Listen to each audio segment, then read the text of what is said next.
Well, thank you, Hideki, for that. And sort of following on, as Hideki said, from the trends that he's run through there, a lot of that experience that we're seeing from the Forrester research actually plays out in this case study that we wanted to share with you, particularly around making best of automation and intelligent automation and separating those two as different processes.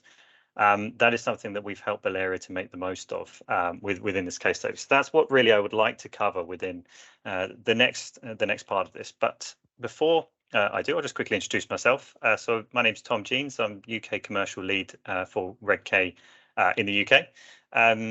To cut my job into a short line, really, my job is to find the best solutions for our partners, customers, and for us at redk, and get the right person in front of you at the right time.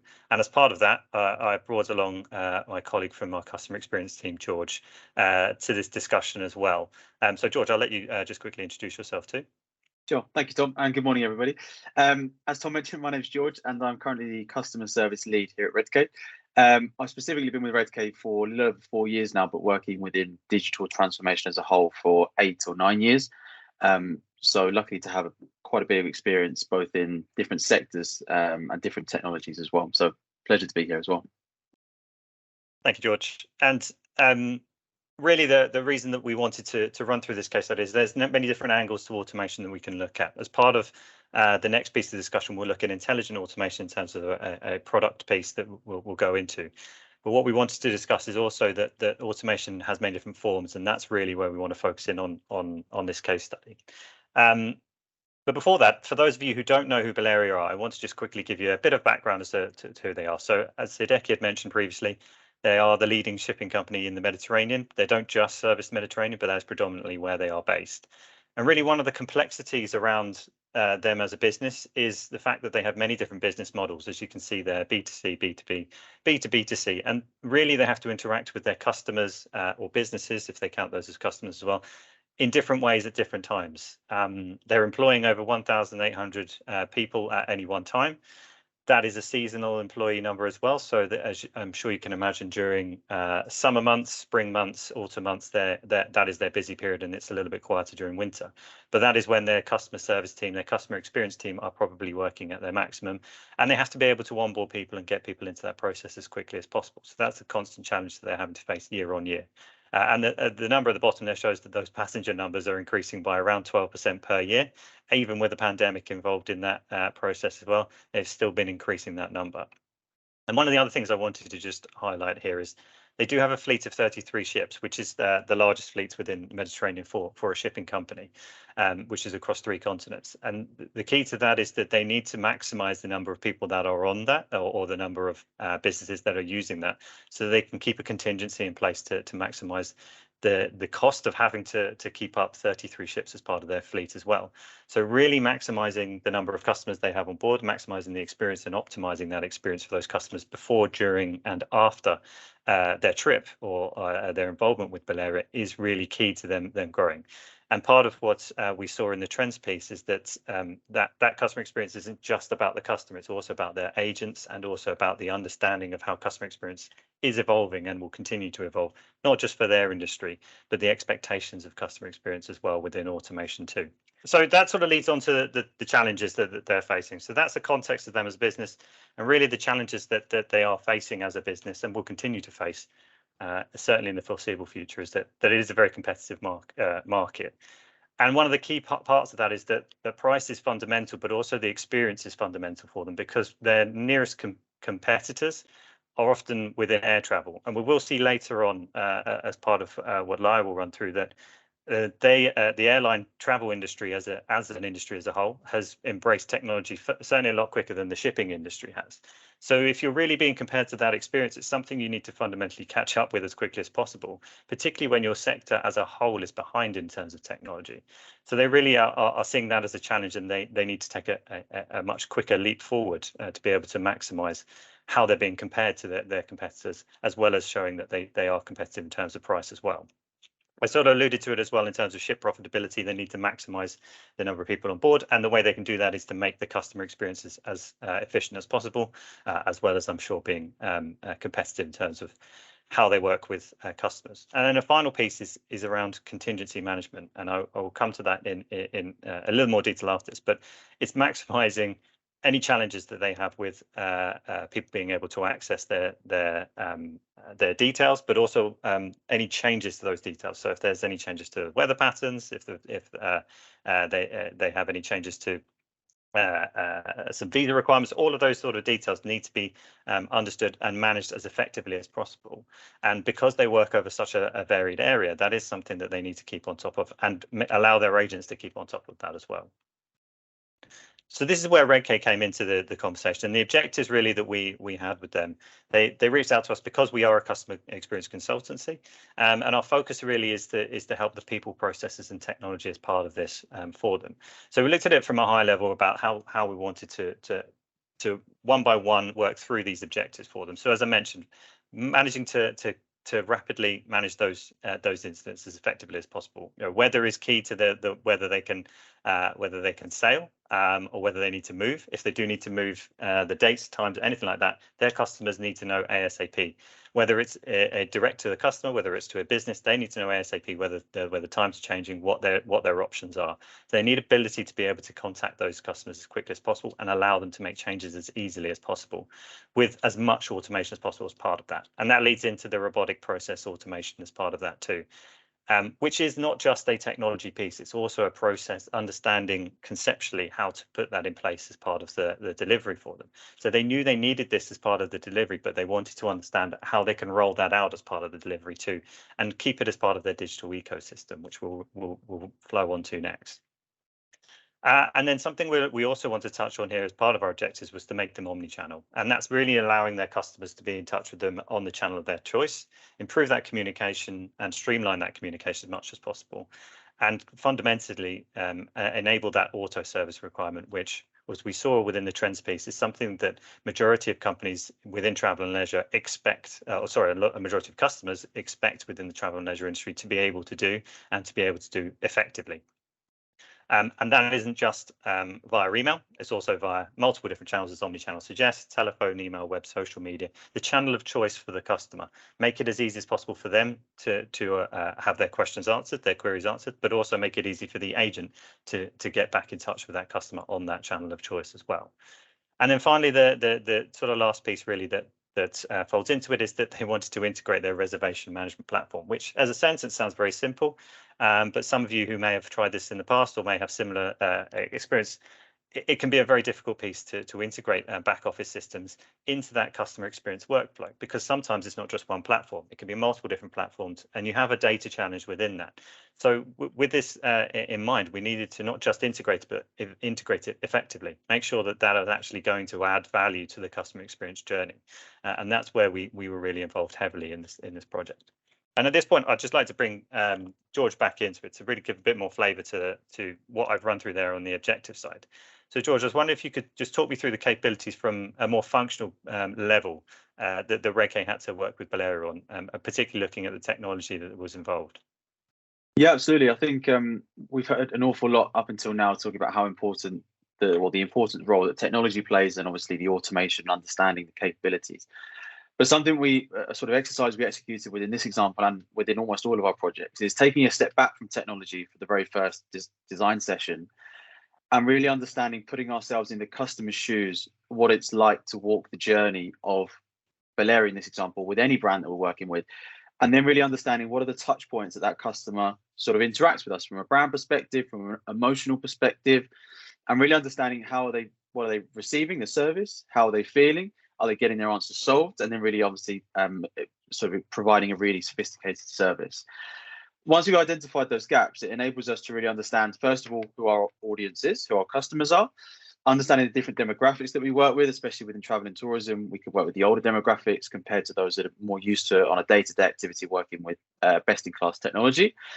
And that was able to give us a bit of insight and identify different gaps or different channels that we needed to make available for our customers. For example, email and telephone are probably the most sort of black and white, so to speak, channels that we offer. Then it really made, because we understood who our customers were and the journeys that they were experiencing on their day-to-day life and their interaction with the brand, it enabled us to understand that actually we want to provide a more enhanced proactive service such as WhatsApp, social media, Facebook messaging, Twitter, and so on and so forth. And as we mentioned at the very start by Hideki, that self-service is a key role with all of this, and really making that journey from transitioning from the website, for example, through to a help center. That look and feel really is almost identical, if not the same as the website. So the customer's journey isn't impacted from moving from one place to another, or even better, the customer doesn't know that transition has happened. Once you've identified those different channels, what it enables us to do is to identify where does the technology come into all of this. So as we mentioned already, technology is going to play the key role in everything here. And essentially, it meant that we're fully aware that not one size fits all when it comes down to technology. We understand we work with different partners, with different providers, and there's a reason for that because they specialize in specific areas. Identifying working with Zendesk, which sort of consolidates everything and provides that real key employee experience, which we'll touch upon later.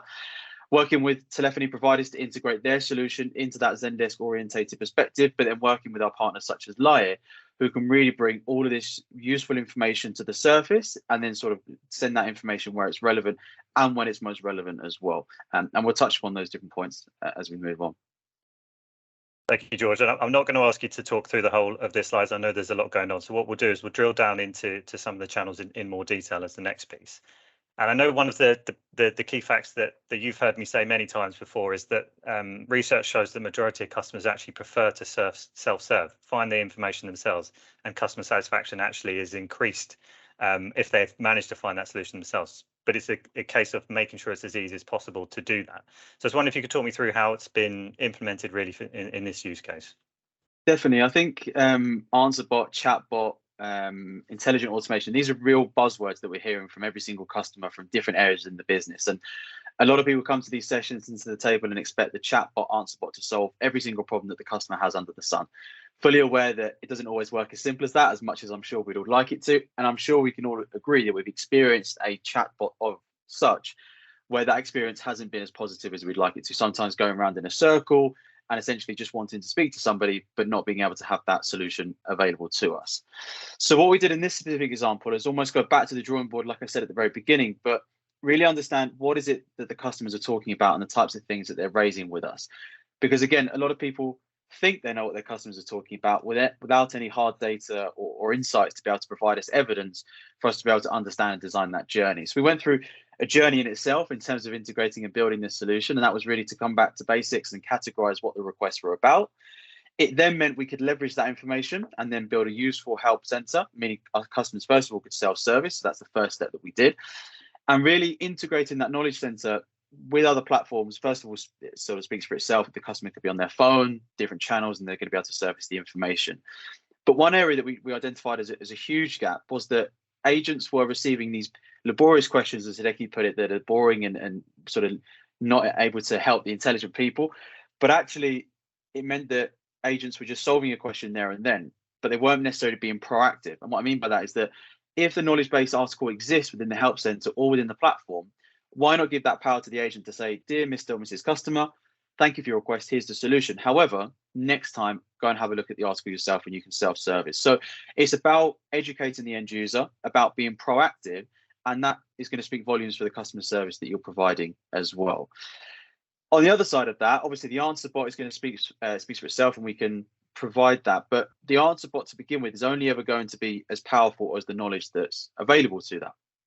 And this specifically is always an adapting and learning mechanism and tool. And what we'll see on the next slide is the fact that when we work with technology such as Laie, we're able to allow the customer to interact with us, self-service should they be able to. If they can't, they can raise a request. And then the answer bot can surface information from third-party systems, which we'll also touch upon in the future. But we can also use sort of keywords, identifying labels, and then surface those articles back to the end user as well. Doesn't mean to say that the agent doesn't need to know that interaction has happened. We can still set workflows to enable the agent to receive those requests should an agent interaction be needed. But it's really just, I suppose, the message I'm trying to portray here is that it's important that we, first of all, learn and understand what the customers are talking about, and then we can build that knowledge base and integrate that with the solutions or channels of our choice. Absolutely. And I think maybe one thing, particularly in this case, is I mentioned at the start that Baleària is a very seasonal business, and therefore they have they do have a changeover of personnel working within their customer service team. So allowing the self-service piece to take a lot of the brunt of the easy questions, the simple wins, not only means the customers get their answers a lot quicker, but it's easier to actually onboard people within the team because they can see what best practice looks like from within the tool. And we're using automations as part of both the Lyre tool and also the Zendesk tool. We're not actually creating or developing anything that's beyond a low-code platform that's already in these as well. And I mentioned also that omnichannel was, and implementing omnichannel was one of the key objectives that redk had to work with Baleària. So are you able to give me a bit more detail around how that's really working within the Baleària use case? Of course, yeah, I think as well, I may sound a bit counterintuitive or counteractive in what I'm saying, in that not one size of technology fits all. But what I'm really trying to say here is that other technologies provide the best solution. Lyre for automation, different technology, telephony providers, sorry. And our role within all of this from a technical and tactical perspective is to bring this information and bring these channels to one central view. As we've heard many times before, the employee experience is arguably just as, if not as important as the customer experience and the value that they're going to give to the end user.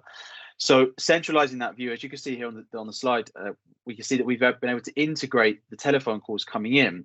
So from an agent perspective, they've got a one-stop shop to be able to help that customer. They can see the call coming in. In an ideal scenario, that call will then be linked to a customer profile, so we can then understand that Mr. Joe Bloggs has sent an email, he sent in a chat request, he sent in a WhatsApp, social media, and we've then got a profile related to that individual. We can then link the articles, as I've mentioned before, but we want to create that 360 view within a customer service world for the agent, and in this example, we're utilizing Zendesk, but that's not to say that we couldn't use any technology to achieve the same thing here.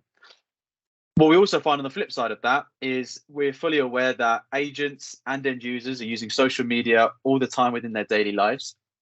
So it's important that we open up that channel to allow customers to have that messaging with social media with us within the backend system. As you can see here, well, it's very similar to the slide that we just saw related to telephony, but this time focusing on social media, making it really easy for the agent to identify that I'm communicating with the end user by Twitter, Facebook messaging, even Instagramming, some examples, other use cases that we've implemented. And really it's about opening up those channels for the end user. What I will say about the agent experience from a technical perspective is that something we found really interesting working with all our customers is that we know that our agents are using the best-in-class technology in their daily lives. They've got iPhones, tablets, AirPods, whatever it might be. They're used to just having the best technology at their fingertips. So if they're used to that experience and they're then coming into a workplace and then they've got very old school ways of working, old technology, things that aren't connected, is then going to impact their way of working. As Hideki mentioned, it's then going to impact their morale, which is then going to have an impact on the customer experience. So we want to integrate and consolidate everything as much as possible, but still have the mechanics and the digital infrastructure behind the scene to be able to bring that all together as well. Absolutely, and as you said, and as I mentioned at the start as well, part of the omnichannel piece is allowing customers to communicate on the channel of their choice and allowing agents to communicate via that channel of choice as well. And a fundamental piece of that is the WhatsApp integration and allowing them to be able to communicate via WhatsApp. So I don't know if you can give a bit more detail on how this specifically has been implemented with Lyre for Baleària. For sure. Yeah, this use case wasn't something, this use case was something we identified we always wanted to implement, but there was a series of weeks and months that we had to achieve to get the foundation correct to this point. But what this really allowed us to do was leverage the information that we were capturing from our end users from an insights perspective, allowed us to identify where the technology can help us to enhance the performance, such as Lyre, and obviously utilizing Zendesk as well. And really that meant that if customers are asking for simple questions such as where is my boarding pass, now we know that within the travel world that to the customer is a very simple request, but we know that information sits on many different platforms behind the scenes. It's not always quite as simple as just sending a boarding pass necessarily. So it really allowed us to sort of map this use case out in real specific and technical requirements, WhatsApp being the channel of choice. Lyre being able to utilize the wonderful technology that they provide was able to surface the information within whichever system that it lived, collect that information, sort of sense an ID and V, so to speak, and identify who the customer is, and then share that information back through the channel of choice as well. So that's just a really nice transactional use case. The customer identifying they need some support, utilizing WhatsApp, Lyre utilizing their technology, and then surfacing that information. Another really interesting use case that we saw utilizing Lyre as well is the fact that we know that delays happen within the transport world. Sometimes it's out of our hands. It's not anything we can really control. For example, today's session was supposed to be in person.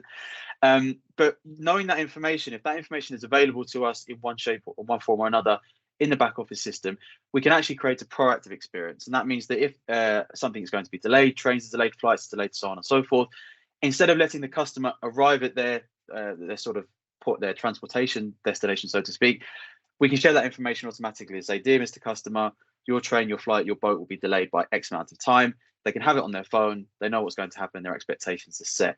So that's really leveraging the information and then providing a proactive service rather than being reactive at the same time as well. And what I will say is that these journeys are forever being mapped out, forever changing. These are just two journeys that I suppose we've highlighted. But we're always using insights, analytics to identify gaps, not only to allow self-service, but also create that automated seamless journey at the same time. Absolutely, and I'm going to steal a line from one of our colleagues to sort of explain why we do put so much emphasis on the WhatsApp integration as well within this journey. Because if we were doing this in person, we normally ask the room how many people have got WhatsApp on their phone, and pretty much everybody puts their hand up, apart from maybe one stubborn person at the back. But the idea is that everybody already has this on their phone. They don't have to download an app that's related to the travel industry of choice. They don't have to be able to navigate their way through that, store that all on their phone. It's already on the channel of their choice, and they can manage that all through that process. And that's why WhatsApp is so powerful as part of this journey as well. But actually, I think maybe one of the most underrated pieces that is probably more talking about the reporting side of things, not just within the customer service tool, but also within the AI capabilities that Baleària offer as well. So I was wondering if you could put a bit more detail forward on that side of things, George, for this particular customer. Yeah, absolutely. I think we could probably have our own webinar specific to reporting. I think everybody would love to drill down to the analytics, the capabilities, what it can and can't do. And I'm sure everybody's got their own specifics, and every customer that we speak to, each team leader, each manager, each representative have their set of reports they want to see. But the message here is that within tools such as Zendesk, we can surface any of the data that's living within it and then utilize that to our ability. We can create dashboards. We can make that look and feel really nice depending on who we're presenting it to. And it also means that utilizing Layer, they have really deep analytics tool as well. So going back to the answer bot that we were mentioning before, is that if we need to adapt what the chatbot is sort of servicing, Layer can identify those areas and then really sort of raise that with relevant stakeholders and sort of say, these are gaps that we're seeing within the conversations we're having. We think you need to review this use case. And then it's an always ever changing mechanism as well. Just like one last point on the reporting side of things as well, utilizing Zendesk and Layer is that these reports can be scheduled on a daily, hourly, weekly basis.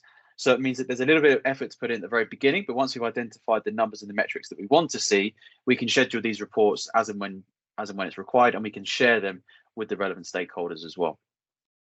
Absolutely, I think as you mentioned, particularly from the Layer side, and we'll hear more about that later on, that it is, as a self-learning tool, it also recommends areas for the agent to help it learn even quicker. It's about how much effort you put in at the start to help it learn. Essentially, it's a tool that is taught at the very beginning and then teaches itself to help ramp up that process. And I know now, particularly for Baleària, there's certainly over 800 use cases that are being dealt with by the chatbot piece that's within that, and 90% of those are being dealt with purely within the conversation on chat and not being escalated onto an agent. So it's certainly allowing them to achieve a huge amount of scalability with this solution. So thank you for that, George. And it's not just us that say this, that this is working well. We also obviously have had to have feedback as well from the Baleària team. And one of the key things really that Maribel here has fed back is that it's allowing them to anticipate their needs, so they can strategize around this customer experience. It allows them to plan forward rather than be reactive. And the main thing is it's positively impacted that client experience. And it is just the start of the process. We now have the tools in place to be able to be flexible with how things are going to change for Baleària as they move forward, and how things are going to change from the technology side. There'll be always enhancements to the technology they have in-house, and there may be other areas we need to understand, potentially other social media channels they may want to bring into the flow. But the key is we've managed to build this framework for them to be flexible, allow them to adapt as quickly as possible, so they're able to maximize what they can do with their customers. That just to finally sort of flow through where redk fit into this as part of it. We have we have implemented this using something we call the Service Transformation Center. And really there's 4 key pillars to this, which most of you will probably understand, but the way we deliver them as part of our methodology allows us to maximize not only the quality, but also speed and the best practices within that. So the first part of this is actually establishing a governance strategy. So that is our ability to not only understand the business, but also understand the challenges they have now and adapt them for the future as well. And that governance strategy allows us to be able to speak to those working on the more tactical side, more of the customer service agents, and those working from the more strategic management side as well, and everybody in between. We need to understand who's interacting at what point within this process, and having a regular strategy, regular meetup and regular discussion about that, monthly, weekly, depending on the project that we're doing, just allows us to have a bit more flexibility to maximize what we're doing and keep that scope as correct as possible. It doesn't have to be too heavy, but making it regular allows for that to be a more seamless process. Something that we've spoken about in terms of the trends is our understanding of best practices, and that's not just best practices within technology, it's best practices within processes, but also within understanding the change management that we'll be seeing. Your agents in particular are going to have to adapt the way they work to the better, but it is an understanding that change is going to happen. So how slowly or how quickly we move forward is also part of that as well. So the 3 areas we generally look at are people, processes, and technology, so that those best practices can be put in place. A lot of best practices are baked into the technology as it stands. It's just getting the most out of that. And that's where our recommendations come in, so that you can move as quickly as possible. As I mentioned a few times, we have that long-term product vision. We also have that long-term customer experience vision for the customer in mind as well. So anything we recommend now, we have to understand how that's going to be affected in the future. And given the flexibility of the framework that we delivered, particularly for the Baleària case, just allows our customers to be able to make the right decisions that help them move forward as quickly as possible. And then the final piece is that, and this has been flowing through redk from the first day that we were established, is that we have agile delivery with quality focus within the team. We're an engineering team by heart, so we understand best practice within delivery around implementation, optimization, and support of the solutions that we work with. But we also want to make sure that it's not a long process and it's delivered at the quality that our customers expect, and that flows through all the work that we do. And that was everything I really wanted to run through on this session. So I'm open to any questions at the end of the next talk on this piece, or afterwards. Please do send through them to me.